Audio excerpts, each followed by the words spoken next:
Hi everyone, Mr. Savick again, and this is the third story from the spring collection. This one's called The Bunny of Bluebell Hill. Wow, look inside this little house of the bunny.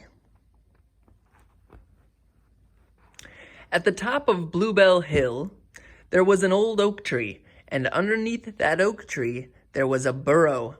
And in that burrow lived a bunny.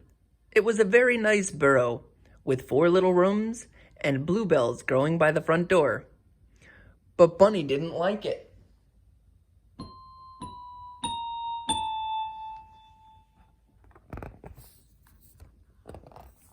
I am bored with this burrow, said Bunny to herself. That's a lot of B words. I am tired of walking up and down this hill. I am fed up with being hit on the head by acorns. And I am very, very bored with bluebells. Those are those pretty flowers. I want an exciting new home. So without further ado, she set off to find herself a new one. Bunny's friend Squirrel took her to see his high-rise treehouse, but Bunny didn't have a head for heights, and her big paws just weren't meant for jumping about from branch to branch. I'm sorry, Squirrel, said Bunny.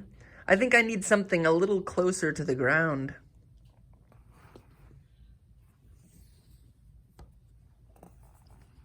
The next animal Bunny visited was Badger.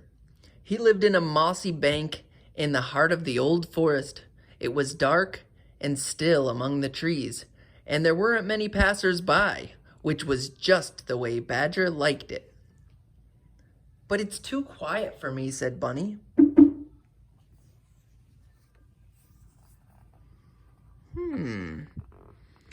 If you like company, why not try living by the river, suggested Otter. There's always lots going on down here. But Bunny only had to take one look at Otter's houseboat to know that it wouldn't suit her. It's much too wet here for me, she wailed. Then what about the meadow, where Field Mouse lives, suggested Otter.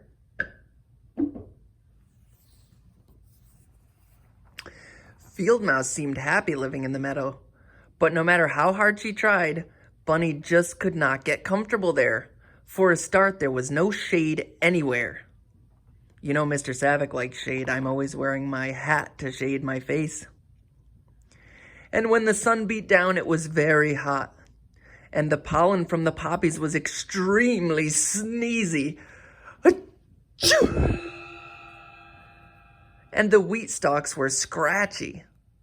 So that was no good either.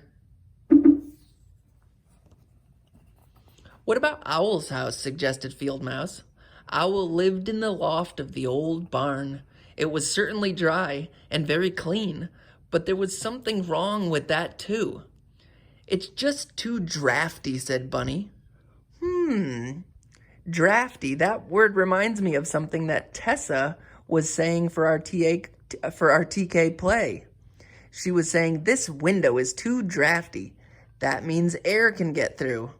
So I guess it's kind of windy and chilly up there. Oh, poor Bunny. Would she ever find a new home?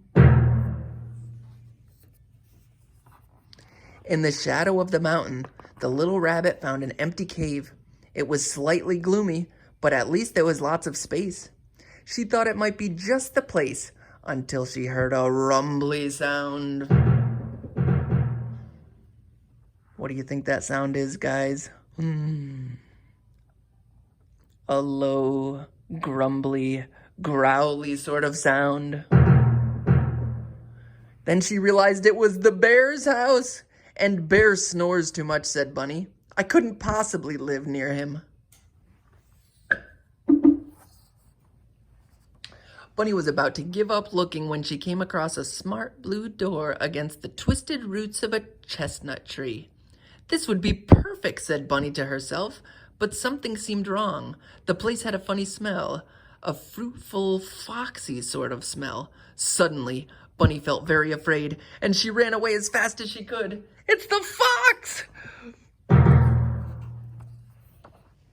Bunny ran and ran past the barn and the field and the river and the forest all the way back to Bluebell Hill.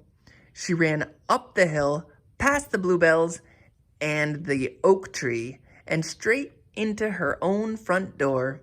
Bunny looked around her little burrow. It's not too hot or too wet. It's not too quiet or too noisy. In fact, it's the perfect place for me, said Bunny happily.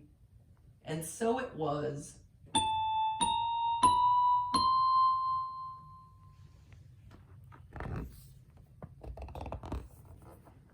So Bunny discovered that she liked being home.